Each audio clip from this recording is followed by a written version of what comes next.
मैं हमारे शिक्षा क्षेत्र में पारस्परिक लाभकारी सहयोग को भी उजागर करना चाहता हूं। आज ताजिकिस्तान की मेडिकल यूनिवर्सिटियों ने 250 से अधिक भारतीय छात्र पढ़ रहे हैं, जो लोगों के बीच संबंधों को मजबूत करने और स्वास्थ्य एवं अकादमिक क्षेत्र में दीर्घकालिक सहयोग को बढ़ावा देने में सहायक है।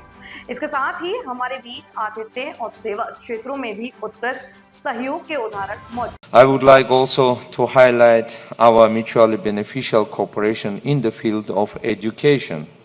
Today, over 2,500 Indian students are enrolled in medical universities across Tajikistan, contributing to stronger people-to-people ties and fostering long-term collaboration in healthcare and academia.